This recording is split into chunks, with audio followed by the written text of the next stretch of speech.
What's up, folks? Welcome to Build and Battle Games, where we play nothing but the best RTS games out there, available on your Android and iOS devices. I'm your host, Smith, and in this episode, we're going to be playing Clash Royale and taking a look at a Mortar deck that you're not going to want to miss. You're going to want to play this in your next match. It is a 3.1 Elixir cost OP deck. Mortar deck. Mortar and Mirror are going to be our main deals, our main cards on this one. And we also got the bowler, so we're not going to do a lot of talking. We're going to go ahead and get into a match, show you guys what it's all about. I got my trusty stylus here. Oop. Let's jump into a match.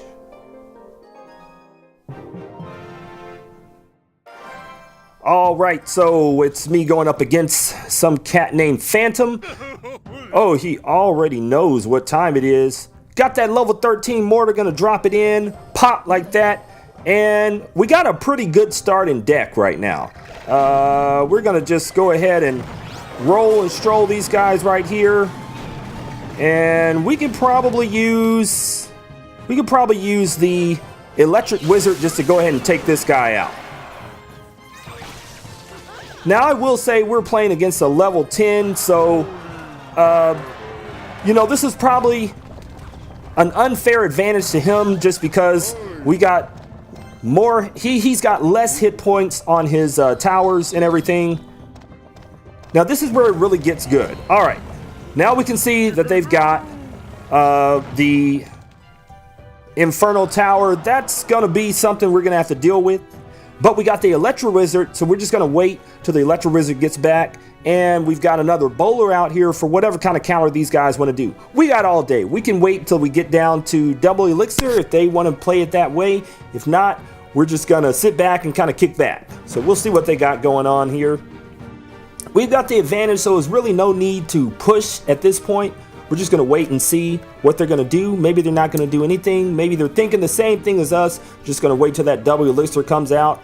Now, the one thing about this deck is my only big is the bowler. So normally what I would do is drop like something. If I had a big, I would go ahead and drop them out there just to kind of bait and see what kind of big they have. But I can't do that with this deck. So that's one thing you're going to have to kind of adjust to. Now I am going to go ahead and drop another mortar here as to not reveal that I have the Mega Minion there. And now I've revealed I got the Mega Minion, and they revealed that they have a froze. With that froze, I'm sure something else is going to come along with that. And we're going to start our push here. We're going to start our push, really put it on for them here. And there we go. So we'll just let this kind of play out here. We've got another mortar we could drop at this point if we wanted to. And that's what we're looking for. We're going to drop the double Mega Minions here. I'm sure they got the freeze coming up is what they're going to try to do, but it's too late. So they're going to try to freeze and use the balloon. I can already tell that's going to be their end result there.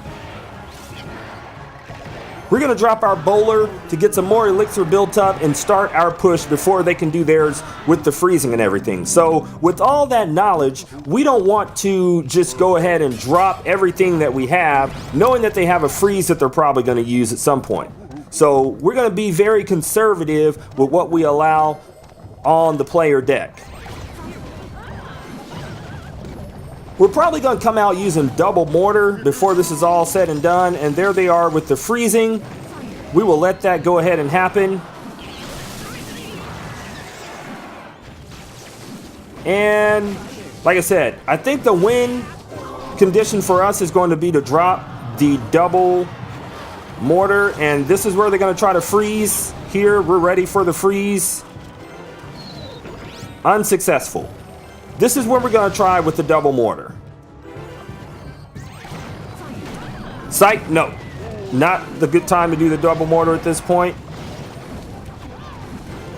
We are going to try a push. We got to be very careful here with the way this guy is playing. And there he goes. That's what I thought was going to happen right there. There we go. Did not let him get in. No, sir. No, sir. All right. We're going to try something different this time with the double bowlers.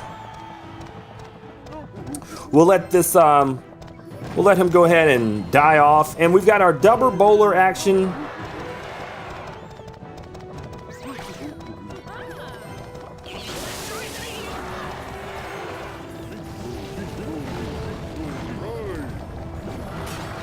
All right, really putting it on. Can we get triple bowlers out there? I thought we would have been able to, not exactly. Watch for the freeze, watch for the freeze. I'm ready for it. There it is right there. Not quick enough. We're blasting right through that. All right, we're getting closer to the finish line here. Another mortar is all we need. Let's actually, yep, let's do that. And we're getting closer. This is almost where we want to be. Here comes his, there he is, the wizard. We are ready for him. Let's try to get the double bowler deal going here if we can, just to kind of push us toward the end. Oh, he's very desperate now using the freeze there. All right, hopefully we're not going to run out of time here. We need to really do a push. At this point,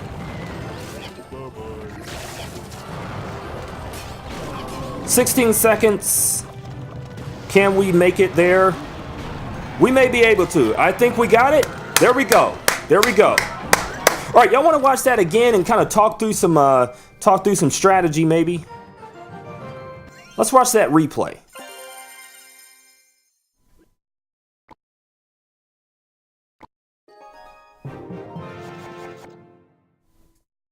All right, let's go ahead and speed it up, double time.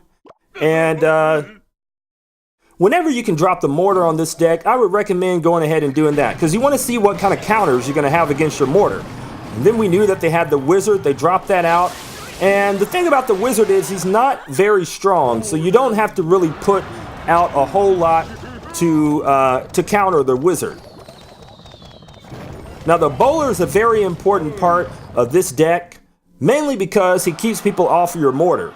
And the good things about this deck is I made it a mirror deck, and I basically try to mirror either my, depending on what's going on, I either try to mirror my bowler, my mortar, or the mega minion. Those are probably the three strongest parts to this deck. And if necessary, sometimes I will mirror my zap. If, for instance, I've got some overpowered max level minions, which can be a real problem for us. All right, now sometimes you have to sacrifice the mortar. The main thing you want to do here is, like I said, I don't really have that many bigs, so we can't allow for them to get too close to us. So sometimes if you have to sacrifice, then that's what you have to do. Now I knew he had the freeze coming, so I kept my dual mega minions in my pocket. And here's where it gets pretty good. So let's slow it down here. All right.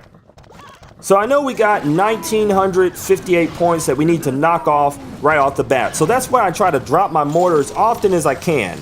And of course, they're using the freeze because they know that that mortar is going to be a problem. Now, one of the reasons that I actually put this Electro Wizard in this deck is for things like the Inferno Tower, the Inferno Dragon, things like that. Sparky as well.